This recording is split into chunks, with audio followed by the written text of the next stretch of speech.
A lonely millionaire took his assistant to a ball his friends, mocked him until she walked in. Hello, everyone. Before we begin today's story, I have a small favor to ask. Please hit subscribe and turn on the notification bell so you never miss our channel's new videos. It is quick, free, and the best way to support us in bringing you more dramatic stories.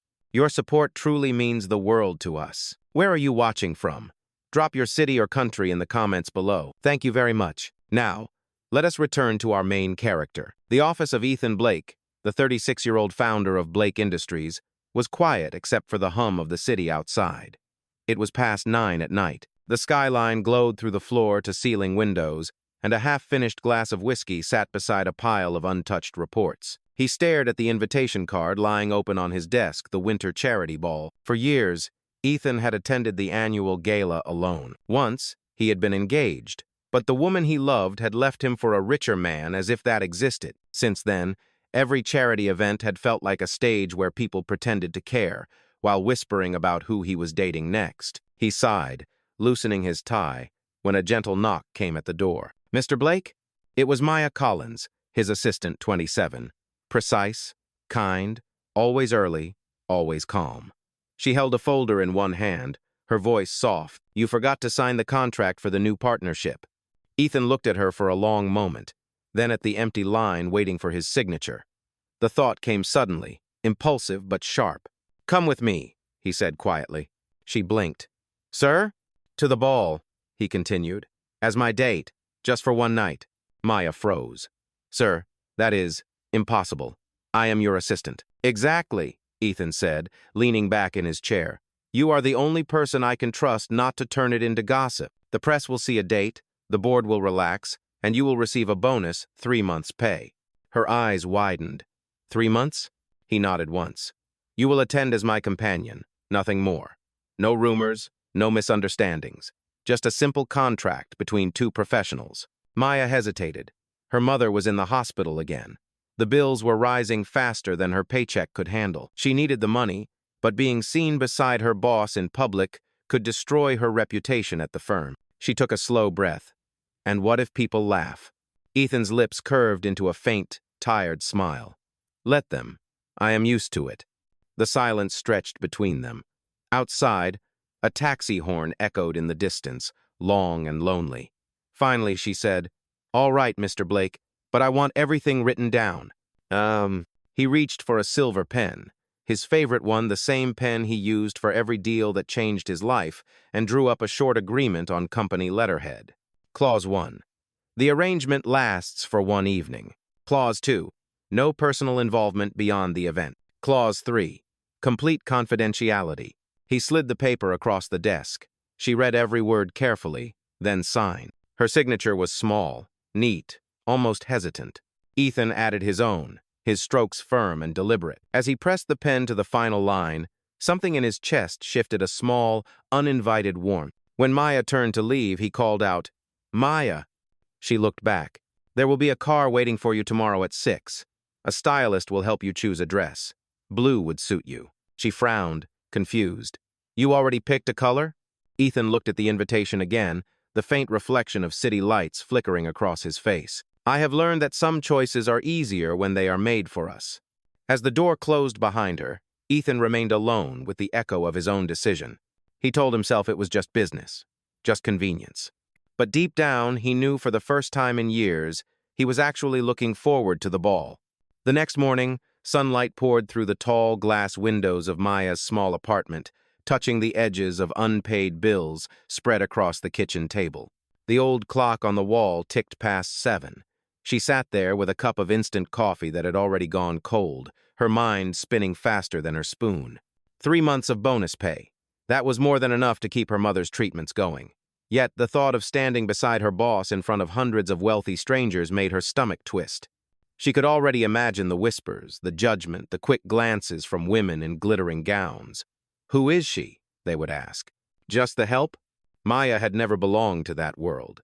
She came from a small town in Ohio, raised by her mother after her father left. Her mother had worked double shifts at a diner to pay for Maya's education. Now the roles had reversed. Her mother's heart was weak, the bills were endless, and Maya's salary barely covered rent and prescriptions. Pride had always kept her from asking anyone for help, but pride did not pay hospital fees. Her phone buzzed on the table. A message from the hospital app.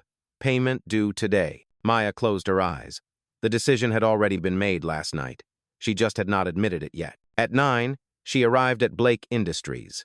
The building's marble lobby gleamed under the morning light, a place that smelled faintly of fresh paper and expensive coffee. Employees passed her with polite smiles, unaware that their quiet assistant was about to walk into something far beyond her pay grade. Inside Ethan's office, everything was calm as usual. He was standing near the window, jacket off, sleeves rolled up, reviewing a file. The sight struck her. He looked different in daylight, less untouchable, more human. She hesitated at the door. "Good morning, Mr. Blake." He turned, his expression unreadable. "Good morning. Did you sleep on it?" She nodded. "I did, and I have decided to go through with it, but I have a few conditions of my own." "Yeah." One of his eyebrows lifted slightly, amused. "Go on. First," she said, steadying her voice, "I will go to the ball as your companion, but I want no lies. If anyone asks, we say it is part of a business arrangement. No pretending beyond that." "Agreed," he replied. "Second," she continued, "after the event, this never becomes gossip within the company. I worked hard to earn my position, and I will not have people whispering about why I was chosen." Ethan studied her carefully. There was fire in her eyes now, quiet but firm. "You have my word," he said. "This stays between us." She exhaled, tension leaving her shoulders. "Then I accept." Ethan nodded and pressed a button on his desk intercom. "Catherine, send the stylist team to my office at 2 and prepare the company car for 6 o'clock tomorrow." "Yes, Mr. Blake," the voice answered. Maya felt the reality sink in. There was no turning back now. She glanced at the desk where the silver pen from last night still rested beside the signed contract. A small part of her wanted to laugh. She had entered this job to file other people's paperwork, not to sign one that would change her life. As she gathered her notes, Ethan spoke again, softer this time. "You do not need to be nervous, Maya. It is only one evening." She met his gaze. "You have been to these events your whole life, sir. I have not. To you, it is another night under chandeliers. To me, it is walking into a world where I do not belong." Ethan paused. The honesty in her voice disarmed him. "You will do fine," he said. "The people at those events only see what they expect to see. Let them underestimate you." His words lingered long after she left his office. Later that afternoon, she sat alone at her desk, the hum of printers and distant phones filling the air. She opened her email and found an automated confirmation from the hospital. Payment postponed. Relief washed over her for a moment, quickly replaced by guilt.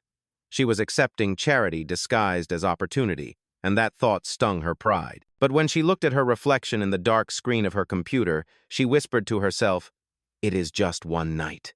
You can survive one night."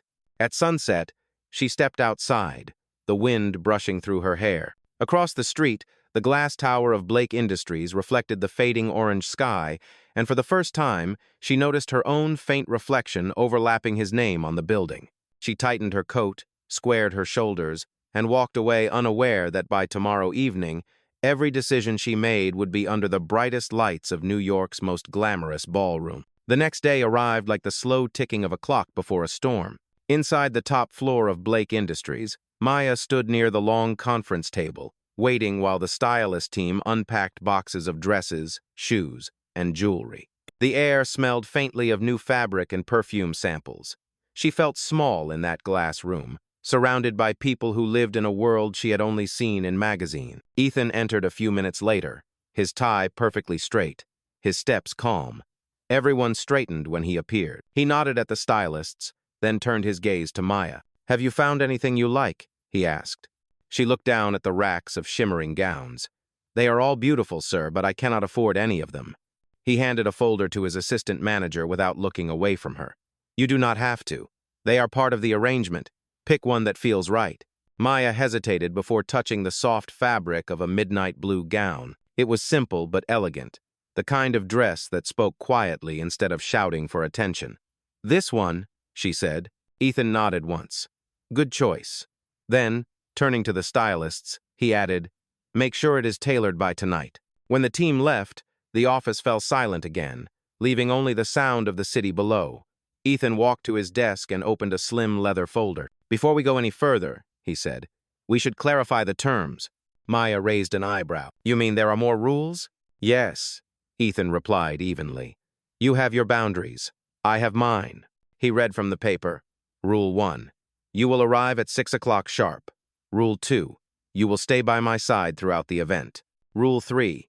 No personal questions from the media, and no touching the champagne unless you want to listen to another 3-hour speech about stock prices. Maya could not help but smile. "That one sounds more like a warning." "It is," he said with a faint grin. "Also, if at any point you feel uncomfortable, you tell me, and we leave. Agreed?" She studied him, surprised by the unexpected gentleness in his tone. "Agreed." He handed her a fresh copy of the document, already printed on company letterhead.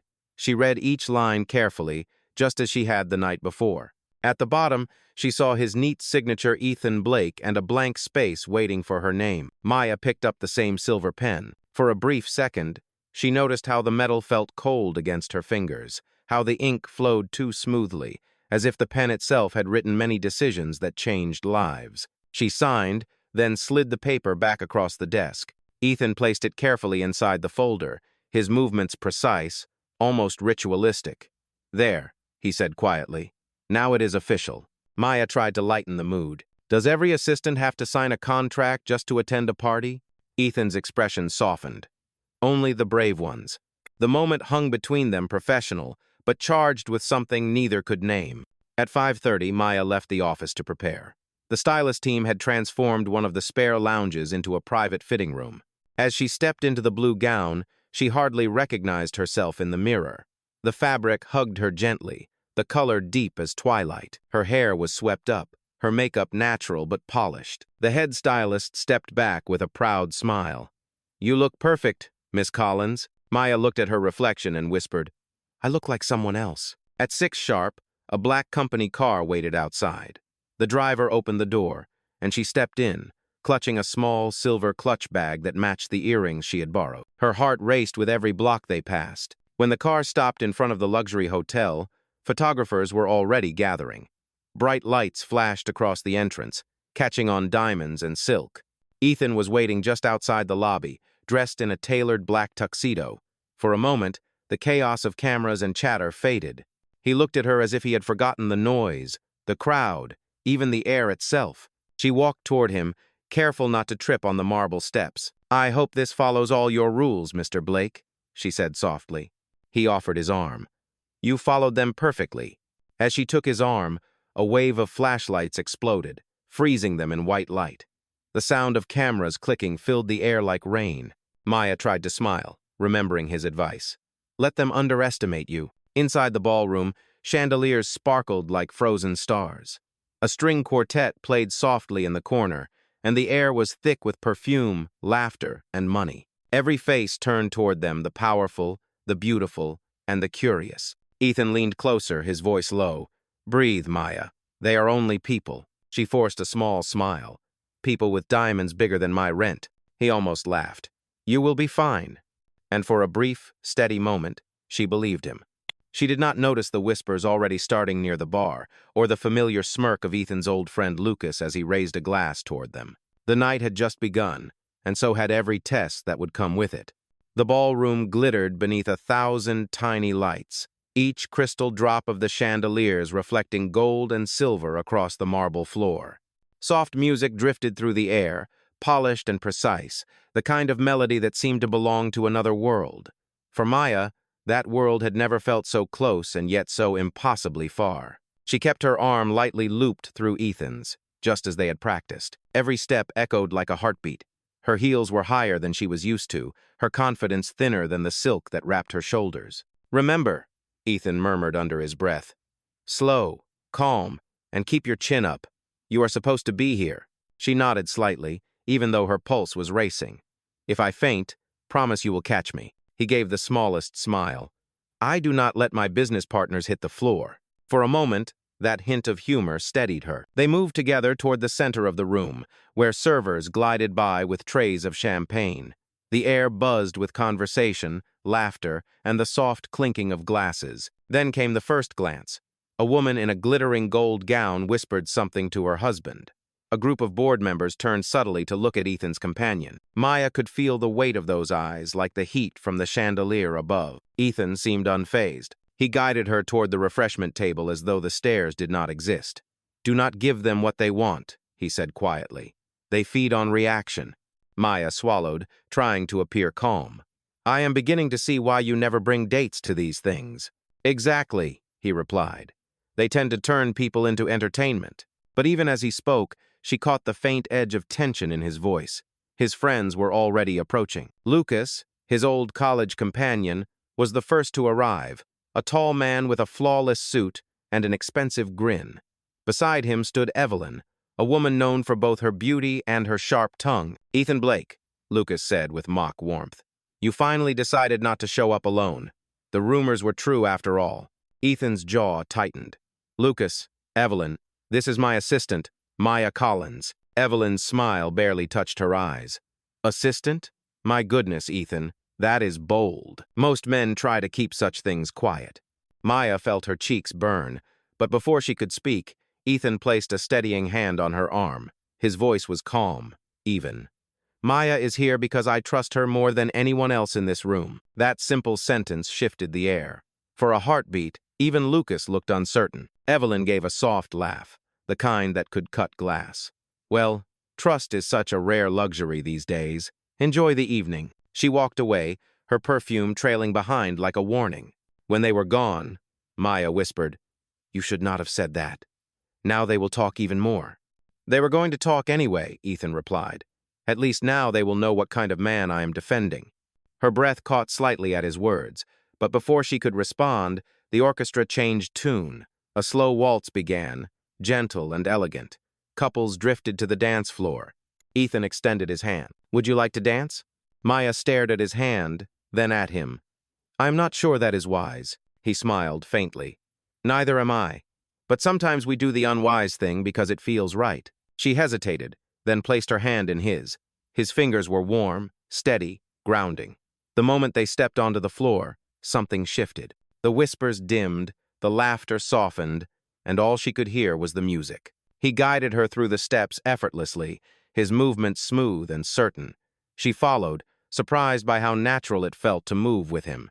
The world beyond the dance seemed to blur the chandeliers, the murmurs, the watchful eyes, all fading into a haze of light and rhythm. "You are doing well," he said quietly. "Do not lie to me," she replied, breathless. "I never lie during a dance." She laughed, the sound escaping before she could stop it. It was small, genuine, and so foreign to her own ears that it startled her. For a brief moment, the loneliness in Ethan's face eased, replaced by something softer, something unguarded. When the music slowed, he stepped back, his hand lingering for a fraction of a second before he let go. Applause rippled around the room. "You survived," he said. "Barely," she answered. "But I think I forgot to breathe." "Good," he said with a quiet chuckle. "That means it worked." As they walked back toward their table, Maya noticed people looking again, but differently this time. The mocking eyes had turned curious, even respectful. The room that had once felt cold now seemed warmer, almost welcoming. For the first time that evening, she allowed herself to exhale. Maybe, just maybe, she could belong here after all. Still, in the far corner near the champagne fountain, Evelyn's sharp eyes followed them, a glint of calculation hidden behind her smile. The night was not over, and the real test had yet to begin. The music changed again, softer this time, fading into the background like the end of a dream. The waltz was over, but the ballroom was alive with motion. Waiters floated through the crowd with silver trays, the air rich with perfume, laughter, and the sharp scent of champagne. Maya followed Ethan back toward their table, her heart still racing from the dance. Her fingers trembled slightly, the echo of adrenaline still pulsing through her hands. She had survived the whispers, the stares, and Evelyn's thinly veiled insults. For a moment, she believed that the worst was behind her. She was wrong. Near the stage, a voice called out, smooth and commanding.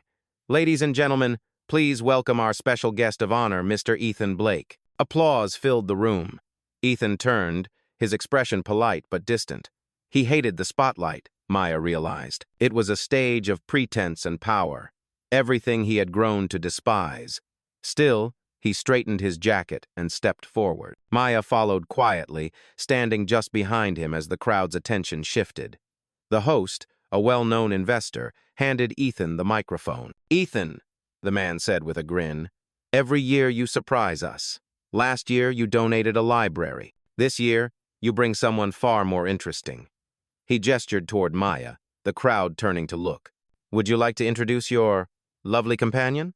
Laughter rippled through the room. Maya froze. Every instinct told her to disappear. Ethan's hand flexed at his side, a quiet sign of anger. For a moment, she thought he might ignore the question. Instead, he spoke clearly, his voice steady. "This is Maya Collins," he said. "She is my assistant and the most dedicated employee in my company. She is here tonight because she earned it." The laughter faded. The tone of his voice left no room for mockery. Still, the host pushed further, smiling too wide. "Ah, so it is purely business then?" "Entirely," Ethan replied, his eyes cold now. "Though I cannot say the same for everyone else's motives tonight." A few quiet chuckles rippled through the audience, but the sting was clear. The host backed away, embarrassed. Ethan handed the microphone back and motioned for Maya to follow him off stage. She moved quickly, but as they stepped down, her heel caught the edge of a decorative rug. The glass of champagne in her hand slipped, crashing to the floor. The sharp sound of shattering glass echoed through the hall. Dozens of heads turned. Evelyn's smirk widened from across the room. "Oh dear," she said loudly. "I suppose Grace was not part of the job description." Laughter broke out again, soft, cruel, and spreading fast. Maya's face burned. She crouched to gather the pieces, but Ethan was already there, kneeling beside her. "Leave it," he said quietly. She shook her head, her voice small. "I am sorry. I should have been more careful." "Accidents happen," he replied, standing and offering her his hand. "The only mistake here is theirs." He turned toward the crowd, his expression calm but razor-sharp. "If anyone here has never dropped something before," he said, "now would be a good time to raise your hand." A hush fell over the room. No one moved. Then he smiled faintly, almost amused. "That is what I thought." He led her away, ignoring the murmurs that followed. The orchestra began another song, but the laughter had died. Maya kept her head down as they reached the balcony doors, pushing through the curtain of warm air and music into the cold night. Outside, the city stretched below like a field of glittering stars. The noise of the ballroom faded behind them, replaced by the soft hum of traffic far below. "I ruined it," she whispered. Ethan turned toward her, his voice low and steady. "You did not ruin anything. You saw their faces. They were laughing at me." "They were laughing because they needed someone to feel smaller than they do," he said. "You stood in front of people who think money defines worth, and you proved them wrong simply by being yourself." She looked up at him, unsure what to say. His eyes, once guarded and distant, now held something warmer, something unspoken. "Why did you defend me?" she asked quietly. He hesitated. "Because you were brave enough to walk in there with me. Most people would not have." For a long moment, neither of them spoke. The wind lifted a strand of her hair, brushing it against his sleeve. The city lights painted his face in gold and shadow. Inside, the music shifted again, announcing the charity auction that would close the night. Ethan glanced back toward the doors, then at her. "Come on," he said gently. "Let us finish this together." Maya nodded. She took a deep breath and followed him back inside, her steps lighter now. The whispers no longer seemed to matter. What mattered was the man walking beside her, the man who, for the first time, had looked past the walls of his own loneliness and seen her. As they re-entered the ballroom, Evelyn watched them from across the room, her smile thin and sharp. She leaned toward Lucas and whispered, "Let him play the gentleman. By morning, every paper in New York will know she is nothing but his assistant." The night was far from over, and the damage was already being planned. The ballroom glimmered as if nothing had happened. The orchestra played again, the crowd returned to its chatter, and the broken glass had long been swept away. But for Maya, the laughter still echoed faintly in her chest. She moved quietly through the rest of the night, standing near Ethan as he greeted investors and partners. Every smile she gave felt practiced, every laugh carefully measured. When the event finally ended, they walked out through the grand hotel entrance, the cold air brushing away the perfume and noise of the evening. The black company car waited at the curb. For a while, neither of them spoke. The silence was not uncomfortable, only heavy, the kind of silence that came after a long battle neither could explain. Inside the car, the city lights flickered past in streaks of gold. Maya stared out the window, watching the reflections blur. "You did not have to defend me like that," she said finally. "Now they will gossip about you instead." Ethan's voice was calm. "They already gossip about me. At least tonight they said something true." She turned to him, confused. "True." He looked out the window. "That I finally brought someone who was worth the room's attention." The words hung in the air between them, quiet and genuine. Maya's chest tightened, and she quickly looked away. "You are kind, Mr. Blake, but you should not say things that can be misunderstood." He gave a faint, almost sad smile. "I am too used to being misunderstood." The car stopped in front of her apartment building. She reached for the door handle, but before she could open it, Ethan spoke again. "You were extraordinary tonight." She blinked, surprised. "Extraordinary? I spilled champagne in front of half the city. And you kept your dignity," he said. "Most people lose that long before the glass even hits the floor." She smiled then, small and sincere. "Good night, Mr. Blake." "Good night, Maya." When she stepped out, the chill in the air bit at her skin. As the car drove away, she stood for a moment on the sidewalk, still hearing his words. Extraordinary. No one had ever called her that before. Upstairs, in her tiny apartment, she set the blue gown carefully across the back of a chair. The sequins glimmered faintly under the streetlight filtering through her curtains. She looked at it, wondering how something so beautiful could also feel like a reminder of everything she was not. Across the city, Ethan entered his penthouse, empty and silent. He loosened his tie, set the silver pen on his desk, and poured a glass of water. The reflection in the window showed a man who had everything except peace.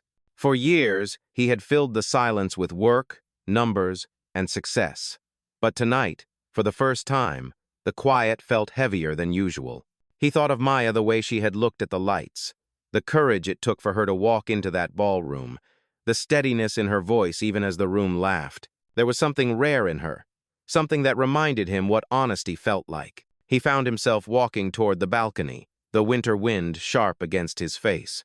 The city stretched endlessly below, but his thoughts were somewhere else, back at that dance floor, back at the way she had smiled when she thought no one was watching. Meanwhile, Maya lay awake in bed, staring at the ceiling. She could not stop replaying the evening, Ethan's calm defense, the warmth in his eyes, the softness in his tone when he told her she belonged there. It was impossible, she told herself. He was her employer, a man whose life existed in skyscrapers and boardrooms. She was an assistant who took the subway and counted every paycheck. Whatever connection they shared was temporary, an illusion built from one glittering night. Still, as she drifted to sleep, her last thought was of him standing under the ballroom lights, looking at her as if she were the only person in the room. The next morning, the illusion began to crack. Ethan arrived at his office early, coffee in hand, ready to face the predictable rhythm of a new week. But when he entered the lobby, he noticed the unusual hum of conversation. Employees were gathered around their phones, whispering. A few glanced at him, then quickly looked away. He frowned. "Is there a problem?" he asked the receptionist. She hesitated, then handed him her tablet. On the screen was a headline from a gossip site. "Billionaire Ethan Blake seen with mystery assistant at Winter Charity Ball Company romance or corporate risk?" Below it was a photo, him and Maya, frozen in the light of a camera flash, his hand gently on her back as she laughed during their dance. Ethan's jaw tightened. He handed the tablet back and walked toward the elevator without a word. When he reached his office, he found Maya already there, standing by her desk, her phone in her hand. She looked up at him, eyes wide with embarrassment. "I just saw it," she said softly. "I am so sorry." He shook his head. "You have nothing to apologize for. They twist everything." "But it looks—" She stopped, unable to finish. "It looks exactly how they want it to look," he said. "Let me handle it." Maya hesitated. "Ethan," she began, but he was already turning toward his desk. He pressed the intercom button. "Schedule a press statement for noon. I will clear this up." The line clicked off. For a moment, neither of them spoke. The air between them felt fragile, like glass waiting to break. Maya lowered her eyes. "You do not have to protect me anymore," she said quietly. "It was just a contract. I can resign if it makes this easier." Ethan looked at her, his voice softer now. "Do not make that decision yet." She nodded once. unsure if he was asking her to stay as his assistant or as something more. Outside the tall windows, snow began to fall, gentle and silent, covering the city in white. Inside that quiet office, both of them stood still, two people on opposite sides of a line neither of them had meant to cross. By noon, the tension in the company had reached its peak. The article had spread across every business site and gossip page, each headline twisting the story a little more. Ethan Blake's secret office romance. Assistant-turned-date causes stir at gala. Inside the boardroom, the air felt heavy. The senior partners sat around the long table, their faces unreadable. Ethan stood at the head, sleeves rolled, jaw set. "Let us get this over with," he said flatly. One of the board members, Mr. Grant, adjusted his glasses. "Ethan, you know the company's image is everything. This rumor could damage investor confidence. We need an official statement." "I am aware," Ethan said, "and I already prepared one. It says the rumors are false and that my assistant was attending in a professional capacity." Another voice cut in, sharper. "That will not be enough. The photo looked intimate. If we do not separate you from her publicly, this could spiral." Ethan's gaze darkened. "What exactly are you suggesting?" Grant sighed. "A simple clarification. You deny any personal involvement and confirm she will be leaving the company. Clean and professional." For a moment, no one spoke. The hum of the city outside filled the silence. Ethan's voice was low but steady. "You are asking me to fire her for doing nothing wrong." "I am asking you to protect what you built," Grant replied. "Sometimes personal sentiment must come second." "Oh." Ethan stared at the table, his hand tightening around the silver pen lying there. He had spent years earning every inch of respect in this room, building a legacy from the ground up. But the thought of sacrificing her, the woman who had stood beside him when no one else dared, felt wrong in a way he could not explain. "Finally," he said quietly, "I will handle this my way." Grant frowned. "Do not let emotion cloud your judgment." Ethan left the room without another word. Outside, the corridor was quiet. Through the glass walls, he saw Maya standing by the elevator, clutching a folder to her chest. She looked small, fragile, like someone preparing to say goodbye. When she noticed him, she straightened. "I was just leaving," she said softly. "You do not have to worry. I will submit my resignation today." He stepped closer. "You think walking away will fix this?" "It will stop them from dragging your name through the mud," she said. "You have worked too hard for this company. You do not deserve to lose everything because of me." "Maya," he said, his voice firmer now, "you did nothing wrong." She looked at him, her eyes bright with unshed tears. "Then why does it feel like I did?" He wanted to answer, but the words would not come. The elevator doors slid open behind her with a soft chime. She hesitated for a moment, then stepped inside. Before the doors closed, she whispered, "Thank you for defending me, but this is where it ends." Ethan stood there, staring at the empty space she left behind. That night, the city was quiet. Snow continued to fall, soft and relentless, coating everything in white. Ethan sat alone in his office, the signed contract from that first night lying open on his desk. Her name stared back at him in neat, careful handwriting. He ran a thumb over the ink, his reflection faint in the glass. For years, his life had been built on logic, control, and precision, the rules that kept him safe. But somewhere between a dance, a laugh, and a broken glass, those rules had stopped making sense. For the first time in years, Ethan Blake felt something stronger than ambition. He felt loss, sharp, real, and utterly human. And as the city lights flickered outside his window, he realized that letting her walk away might be the one mistake even he could not fix with a contract. 3 days passed. The snow that had once looked gentle now felt endless, coating the sidewalks like silence itself. For Maya, every morning began the same way: coffee gone cold, unopened emails, and the dull ache of what she had left behind. She had cleared her desk at Blake Industries without ceremony. No goodbye parties, no questions, just a quiet walk out of the building that had been her second home. At the hospital, her mother noticed the change immediately. "You are not sleeping," she said gently. "I am fine," Maya answered. But she was not fine. Every time her phone lit up, she half expected to see Ethan's name. Every time she saw a black car pass by, her heart gave a small, foolish leap. Yet nothing came.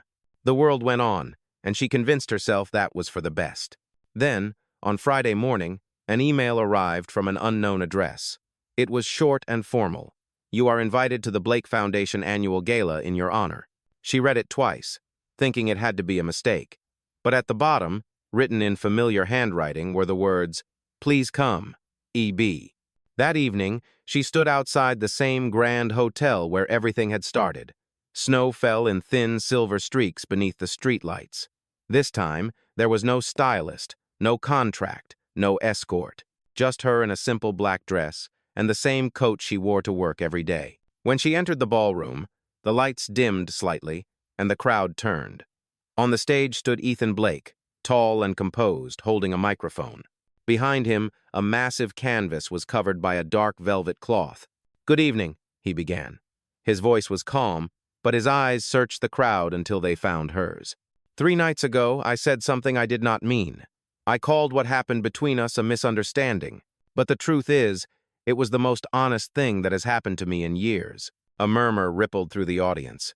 Ethan continued, steady and unflinching. "Maya Collins walked into a room full of judgment and showed every one of us what dignity looks like. She reminded me that worth is not measured by title or wealth, but by courage." He nodded toward the covered canvas. "This foundation was built to honor people who make a difference quietly, who change the world by being decent in it. Tonight, I am proud to present our newest program, the Collins Scholarship, for students from working-class families who refuse to give up on their dreams." The crowd applauded. Ethan gestured to the staff, and the velvet cloth was pulled away. Beneath it, in bold letters, was the name, the Collins Scholarship Fund, and below it, a framed photo of Maya, standing under the ballroom chandeliers, caught mid-laugh on the night of the gala. She stood frozen, unable to breathe. Ethan stepped down from the stage, walking through the parting crowd until he reached her. "I am sorry," he said quietly. "I should never have let you walk away." Maya's voice trembled. "Why are you doing this?" "Because contracts end," he said, "but real promises do not. This is my way of keeping one." He held out the same silver pen she had used that first night. "Sign it with me." Not as an agreement, as a beginning. For a long moment, she could not move. The room seemed to fade, the applause softening into a hum. Then, slowly, she took the pen from his hand and signed beside his name. When she looked up, his expression was unguarded, open in a way she had never seen before. The audience stood, clapping again. But this time the sound felt different. It was not gossip or judgment. It was respect. Maya smiled through the blur of tears. "You really did not have to do all this," she whispered. Ethan's reply was gentle. "Yes, I did. Because for the first time in my life, I wanted something that could not be bought." And in that moment, under the soft glow of the ballroom lights, she finally believed him. Spring arrived quietly, melting the last traces of winter from the city. The snow that had once covered the streets gave way to blooming trees and soft morning light. Inside a newly renovated building downtown, a bronze plaque hung proudly beside the door. It read, "The Collins Scholarship Foundation, founded by Ethan Blake." Maya stood in front of it, holding a stack of folders to her chest. The scent of fresh paint and coffee filled the air. Students were arriving for their first orientation, each carrying the same wide-eyed hope she once had. From behind her, a familiar voice said, "They will do great things here." She turned. Ethan was standing in the doorway, sleeves rolled up, tie loosened, smiling in that quiet way that had once unnerved her. Now it only made her heart ache in the best way. "You kept your promise," she said softly. "So did you," he replied. "You came back." "I did not think you would actually hire me to run this place," she teased. "I learned my lesson," he said. "Never underestimate you." They shared a small laugh. It was easy now, natural, the sound of two people who had already walked through the storm together. Ethan glanced toward the students filing in. "Do you remember the first time I asked you to come to a ballroom?" Maya smiled. "You mean the night that ruined your company's press department?" He laughed quietly. "The same one." Then his tone softened. "If I asked you again, for the right reasons this time, would you come?" She looked at him, eyes warm. "You mean as your assistant?" He shook his head. "No, as my partner." Her breath caught, not from surprise, but from the truth she had known was coming. The weight that had once stood between them, the difference in status, the old fears, the gossip was gone. What remained was something simple, something real. She set the folders down on the desk and took a step closer. "Then yes," she said, "I would." Ethan reached into his pocket and pulled out a small velvet box. Inside was not a grand diamond, but a silver band engraved with their initials and the words, "No clauses, just honesty." Her eyes filled with tears. "You kept the pen," she whispered. He smiled. It seemed right to keep one symbol of the deal that changed everything. Outside, the city was alive again, taxis honking, sunlight spilling across glass towers, the world moving forward. Maya slipped the ring onto her finger and looked up at him. "You know," she said softly, "when you first asked me to go to that ball, I thought it was just pretend." Ethan brushed a strand of hair from her face, his voice low and sure. "So did I. But sometimes, pretending leads you exactly where you are meant to be." As the doors of the foundation opened to welcome the next generation of dreamers, they stood together, no contracts, no distance, just two hearts that had finally learned what real partnership meant. And for the first time, Ethan Blake was no longer a lonely millionaire. He was simply a man in love,